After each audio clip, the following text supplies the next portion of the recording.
What is happening, Reject Nation? I'm Greg Alba. And I'm John Humphrey. We going to watch today, super easy, barely an inconvenience. Brian from ScreenRant pitch meeting, X-Men First Class. We got introduced to this Friends pitch meeting about a month ago. I've been binge watching the shit out of these pitch meetings. Yeah. I've seen so many since then. Created a monster. Haven't yet seen this because today is a top patron reward tier. Whatever video you request, we must definitely put up on YouTube. And made sure to avoid this because I wanted to do a reaction with it because it's Gregory Bullock's request. Oh, and hey, buddy. You saw this guy. I saw this guy not 2 hours ago. Really? Yeah. On the sidewalk in Toluca Lake, California. That's so cool. Yeah. That's so cool. Walking with another guy. I'm addicted to these pitch meetings, man. Yeah, man. This is funny. They're just like another form of review in the funniest format you could possibly ask for. Yeah, with a little bit of Hollywood ribbing to go with it. Oh yeah, no, it's great. So, you have an X-Men movie for me? Yes, sir, I do. And this one's gonna take place in the past. Oh, so is this like a prequel or a reboot?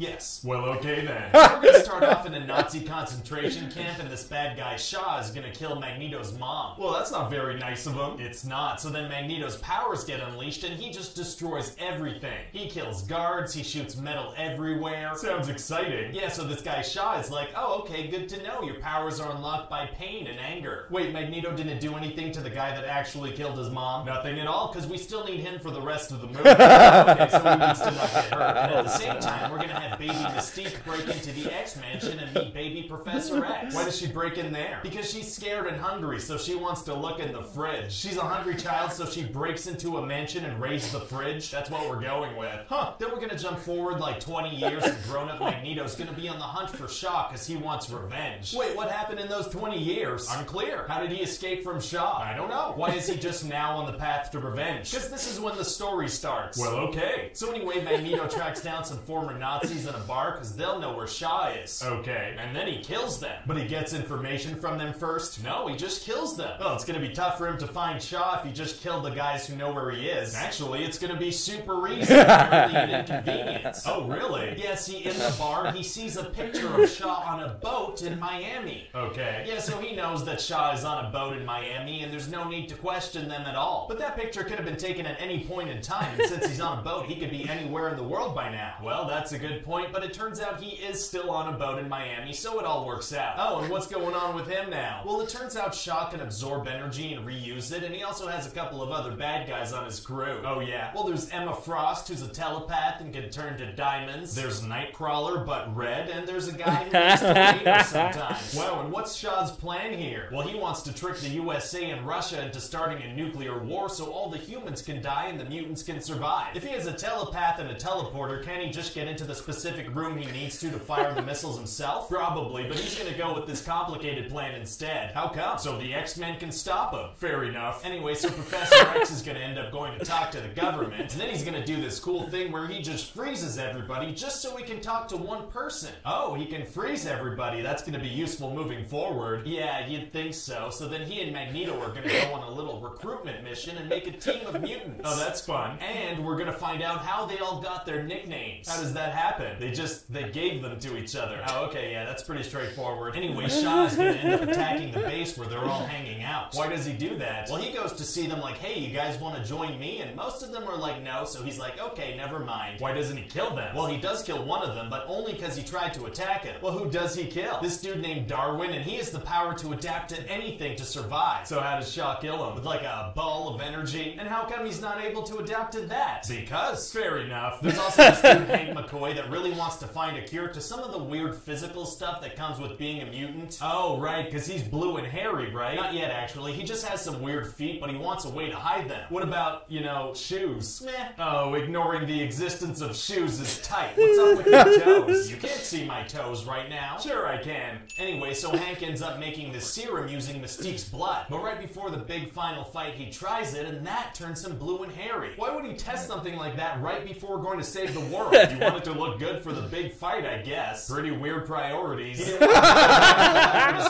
feet. I guess that would hurt his feelings, which could be distracting. We're also gonna have this thing where Emma Frost is in custody. Oh, that's pretty cool. Yeah, and she's gonna show the guards that she can easily escape. Well, why doesn't she? I don't know. Well, okay. And then later, Shaw is gonna absorb the energy from a nuclear core. Oh, I bet he's gonna do something cool with that. Nope. Oh, okay, never mind. And so we're gonna end up in a situation where the X-Men have to deal with the Cuban Missile Crisis or something. Oh, we are? Yeah, there's gonna be a ship full of Americans and a ship full of Russians, and the X-Men have to stop them all from starting a war. Well, good thing Professor X has the ability to freeze large groups of people, as established earlier in the movie. Yeah, well, he's not gonna do that, though. Why not? Well, because by the time I got to writing this scene, I forgot that I established that power, so he's not gonna use it. Fair enough. And so then he's gonna get hit by a deflected bullet in the spine, and that's how he loses control of his legs. They didn't have bulletproof suits or anything. Actually, we're gonna make a point of having Hank make bulletproof suits. And Professor X is the one that points out that they're bulletproof. I guess Hank is just really bad at making stuff. I guess so. So then as Professor X is lying there paralyzed, Magneto's gonna be like, alright, who wants to join my team? Let's go. Not really the time for that. Not really, but they're gonna split up and Red Nightcrawler is gonna teleport them away. So how did the other mutants leave? Unclear, sir. Aren't the American and Russian forces still right there? They are. Huh. So what do you think? Well, honestly, I think it might be a little risky to go back in time like this. We might make some mistakes that mess up the timeline. Don't worry about that, sir. I got it under control. Alright, if you're sure. 100%.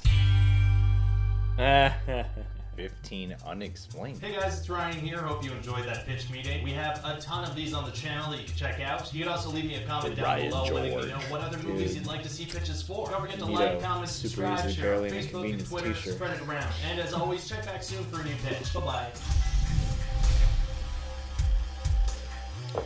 I like how it makes the effort in the outro to just come across as sincere as possible and not hammy at all.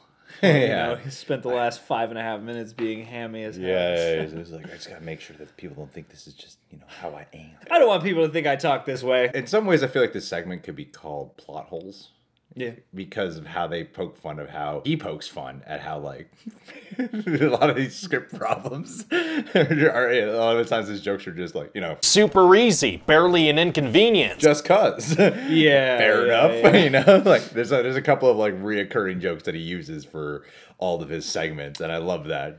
Just cuz. Yeah, it's like, what if the plot needs to? Yeah. What if all these things that we noticed actually came up in the meeting? Yeah. And yeah, just the way he's able to sell that attitude of just like completely unconcerned about any possible problem. You know, it's just like, yeah, exactly. Barely an inconvenience. Whatever. And with these kinds of movies, especially too, like in the superhero realm, like there's so many instances of like, why didn't that power come back? Why didn't this ability that would be super handy for like the main part of the movie? It's kind of telling. Some of my biggest takeaways, especially with the bigger superhero movies that he covers, it's always like, well, wouldn't it be easier if they just did this? Wouldn't it be easier if they just did this? This is like a little bit different from something like Cinema Sins, which is like breaking down everything or nitpicking. Yeah. And here, he's really just, he tends to focus on just the main things, the main plot points that are like major plot holes, you know? Yeah, and like the main actions that are gonna get us from place to place. Yeah. It's kind of like an outline of the movie with some major plot holes highlighted, you know, for humorous purposes. When like going off that comparison, I think this show has kind of a fun tone of voice because it is like poking holes in things about these movies. It's identifying plot holes and little mistakes or oversights, but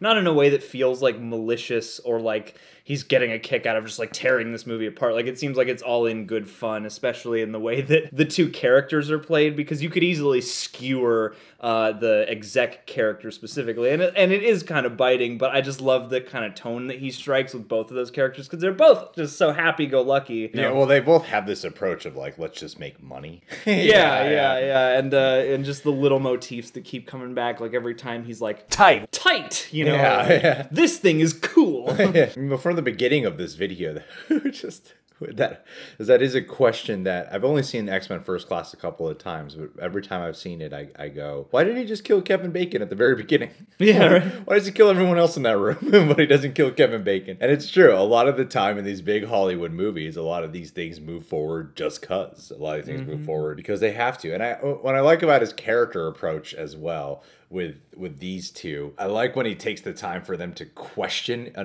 the choices that they make. Like when the writer questions the producer, or when the producer questions the writer, but then they just agree to it anyway. Yeah, they can't resolve it, so they're just like, okay, fair enough. All right then, that's gonna be a problem. But okay, whatever. Well, hopefully people don't notice it. Yeah, well, because I feel like that's kind of what we're all left to wonder about when we read all this movie news and we see certain things happen in movies. Is like it really is kind of a perfect portrayal of the conversation that plays out in your own head when you're like, I wonder what being a fly on the wall would have been like when this movie got greenlit. Well, thanks for requesting that, Gregory Bullock. This guy is something special. I rarely find another YouTube channel, National especially treasure. at this point in the game, where I'm like, wow, I'm binge watching the shit out of this random guy now. Yeah, he is Good job, so ScreenRant. funny. And Gregory Bullock, my friend, you are one talented guy. Him and I have been having a lot of these like really deep conversations back and forth. The way he is with his vocabulary and making such powerful, poignant